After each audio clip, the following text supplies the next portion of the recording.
María Luján Batallán está buscando títulos. Le digo buenas tardes, María Luján Batallán, lo saluda. ¿Cómo le va? ¿Cómo le va? ¿Cómo está usted? Muy bien, tengo su libro autografiado, que me regaló hace unos años cuando le fui a hacer una nota a su despacho, cuando todavía yo ni siquiera era abogada, mire lo que le digo. Y ese libro me sirvió muchísimo para rendir mi examen de laboral, de derecho laboral, porque era todo era pro empresa en definitiva, y yo tenía un profesor que justamente era pro empleado, no pro empleador, entonces entre los dos pude dar un excelente examen de laboral, gracias a ustedes, y a usted se lo debo reconocer. Así que bueno, pasando ahora al tema del día. Bueno, estamos viendo esto de la posible implementación de la doble indemnización y hay preocupación sobre todo de las pymes, porque una cosa es una gran empresa, una multinacional y demás, otra cosa es un tipo que tiene 15 empleados, que está fabricando algo, que está tratando de trabajar en algo y que se le complica mucho este tema, ¿no? Me gustaría su opinión. Sí, tal cual. En realidad, la situación económica sigue, como lo dicen todos los diarios, deteriorándose. En realidad está bajando el nivel de actividad y las empresas no tienen otra alternativa que adecuar la estructura. Este es uno de los problemas. El segundo de los problemas que se está presentando es que el horizonte es que este proceso no es un proceso de corta duración, sino que todo el mundo está interpretando que inclusive el año 2015 puede empeorar. Entonces, si uno tiene en cuenta los dos factores, o sea, deterioro del nivel de actividad o baja el nivel de actividad y una crisis prolongada, si a eso lo combinamos con la inflación, verdaderamente desde el punto de vista laboral, lo que empieza a aumentar son las suspensiones, que hay muchas, aunque sean subsidiadas, aunque la persona cobre una parte de su sueldo mientras está suspendido. La verdad es que las suspensiones están batiendo récord en este momento y están, cuando uno la suspensión la extiende dentro de un determinado lapso, termina no teniendo oxígeno para la suspensión y finalmente recurre al despido, ¿no?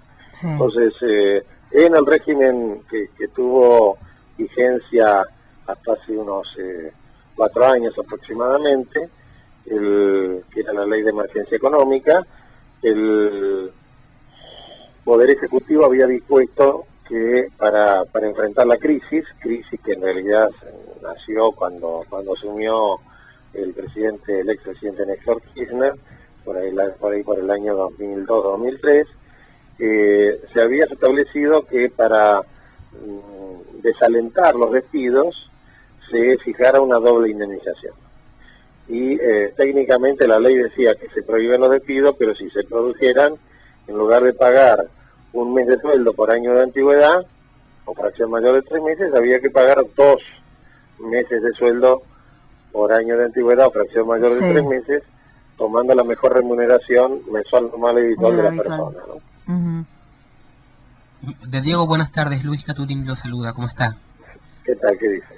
Mi consulta es, justamente, ¿la doble indemnización actúa como un freno para los despidos o qué es más rentable para un empresario? ¿Pagar una doble indemnización y deshacerse del empleado o sostener un periodo de baja productividad y evitar el despido? En realidad hay un dato, y es muy buena la pregunta por eso, hay un dato que hay que incorporar hoy en la balanza de todo este proceso de crisis.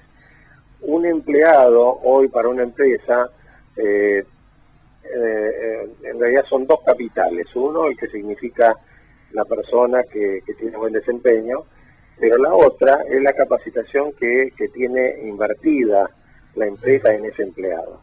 O sea, por efecto de las nuevas técnicas en materia de servicios, por la incorporación de las nuevas tecnologías, por todos los sistemas que se utilizan hoy en las empresas para su optimización, los empleados tienen una carga económica muy importante de inversión de la empresa en capacitación. Entonces es muchísimo más caro para un empresario despedir y el día que tenga que reactivarse volver a entrenar a otra persona que tratar de mantenerlo y con una suspensión. Piensen ustedes, el promedio de antigüedad de las empresas de servicio, que es el promedio más bajo que hay en el mercado, son 5 años. O sea que si yo a una persona la tengo que despedir hoy y tiene más de 5 años de antigüedad, le tengo que pagar 7 sueldos. Sí. En lugar de eso, la puedo suspender pagándole aproximadamente un 60% del sueldo. El 60%, si hacemos bien las cuentas, es casi el neto que cobra la persona después de los descuentos, y esa suma no remunerativa le permite a la persona mantener el vínculo y subsistir, y a la empresa le brinda la oportunidad de mantenerla, de retenerla con un bajo costo. Ahora, ese es el mecanismo más utilizado en este momento. Por lo tanto, la doble indemnización no solamente no es una solución, sino que al contrario, es una forma de agudizar y de hacer más difícil el problema, ¿no? Ya lo creo. Ahora, Diego, el gobierno está viendo estas cosas porque, por ejemplo, yo el otro día fui a sortear un turno al ciclo, ¿no? Que es donde para explicarle a la gente, donde se concilia donde se sortean los conciliadores laborales.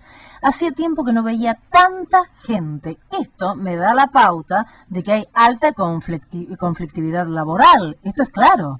Conflictividad laboral existe porque obviamente todas las compañías, usted va por la calle con un vehículo recorriendo y ve la cantidad de negocios que están cerrados. Los más impactados sin ninguna duda sobre toda esta crisis son las pequeñas compañías, ¿no? Claro. O sea, todo lo que son pymes. Además, una pyme cuando tiene 5 personas y ve que no le puede pagar a uno, le dice, anda a tu casa que te llamo cuando esté en condiciones. No hay tanto formalismo, ni tanta suspensión, ni tanto prolegómeno como hay en una empresa grande. Entonces, verdaderamente la crisis está golpeando. Sí. Y el golpe significa muchos conflictos individuales, una cantidad muy importante de conflictos individuales. Ahora sí. ¿El gobierno lo ve esto? ¿Lo ve? Yo no sé si el gobierno lo ve o no lo ve. Yo creo que obviamente tiene buena información como para saber qué es lo que está pasando. Lo que no estoy seguro es que el gobierno esté dispuesto a hacer ni adoptar alguna medida, ¿no? Eso es mi suposición, es que el gobierno en realidad trata de utilizar paliativos para que las empresas puedan enfrentar la crisis. En este momento, por ejemplo, está vigente un procedimiento que se llama del repro, ¿no? El repro es una suma de 2.000 pesos que si uno acredita que está con graves problemas financieros en este momento, el trabajador recibe 2.000 pesos por mes durante 12 meses y sin que la empresa tenga que devolver esa suma, y la empresa le rebaja del salario esos 2.000 pesos como un mecanismo para financiarse. Es decir, el gobierno lo que está adoptando son medidas para tratar de evitar los despidos, pero la verdad es que cualquier otra medida va a ser siempre insuficiente si uno piensa que lo que está cayendo hoy es el nivel de actividad. No hay forma en la economía del mundo, no en la economía de la Argentina, de mejorar el empleo y de mejorar la estabilidad en el empleo que no sea con crecimiento económico. Diego, y hoy estamos en un proceso inverso, ¿no? Lucila Díaz Castelli lo saluda, ¿cómo le va? Le quería hacer una consulta también como abogado laboralista, si usted tiene idea cómo repercute además esto en lo que es el trabajo en negro, ¿no? Que es algo claro, que no está registrado, si hay más juicios laborales, ¿cómo está la situación y qué tipo de plan se está sosteniendo para terminar con la cantidad de trabajo en negro que hay? Porque ahí no hay doble indemnización ni nada. Uno de los temas en donde este gobierno no pudo avanzar fue en la lucha contra el trabajo en negro. O sea, cuando se inició este gobierno estaban en un 40% de trabajo en negro, y cuando se hicieron las últimas mediciones estamos en 34%. Así que La verdad es que el trabajo en negro sigue siendo un protagonista muy importante. Un protagonista que además tiene muchas incongruencias. Por ejemplo, el mayor evasor previsional, impositivo y formal de la parte laboral de la Argentina es el Estado. Claro. O sea, gran parte de ese trabajo en negro está dentro del Estado Nacional, de los estados provinciales y de los estados municipales. Sí, esos O sea contratos... que no es algo reservado a la actividad privada como erróneamente se suele decir desde la FIP o desde el gobierno nacional, que el trabajo en negro es culpa de las empresas. Ahora, en un momento de crisis como este, el trabajo en negro es un refugio de las pequeñas empresas.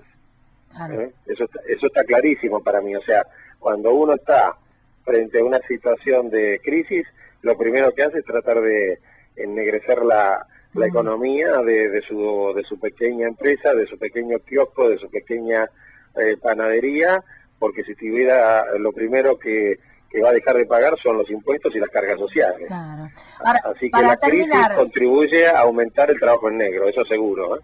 para terminar, si usted le tuviera que dar un consejo al ministro Tomada, ¿cuál sería el consejo? Y en realidad no está en manos del Ministerio de Trabajo la solución. La solución está en manos del Ministerio de Economía. Si el Ministerio de Economía sigue... ¿hay Ministerio de Economía? No, bueno, perdón. Está con los buitres, pero... Está ocupado con los buitres. Hoy es una entelequia, ¿no? Claro. Pero si hubiese alguien que se ocupara de la economía en Argentina, si siguen tomando medidas contradictorias, si siguen tomando medidas que depriman la situación económica, que sigan achicando el mercado interno. Ustedes piensen que el mercado interno de la Argentina es el 85% del Producto Bruto Interno. Y todo lo demás, o sea, las exportaciones de granos, las exportaciones industriales, las exportaciones de autos, todo lo demás es solo un 15%. O sea, si uno no tiene bien reactivado el mercado interno, no hay ninguna posibilidad de salir de esta crisis. De Diego, muchísimas gracias por habernos atendido. No, al contrario, muchos saludos a todos. María Luján Batallán está buscando títulos.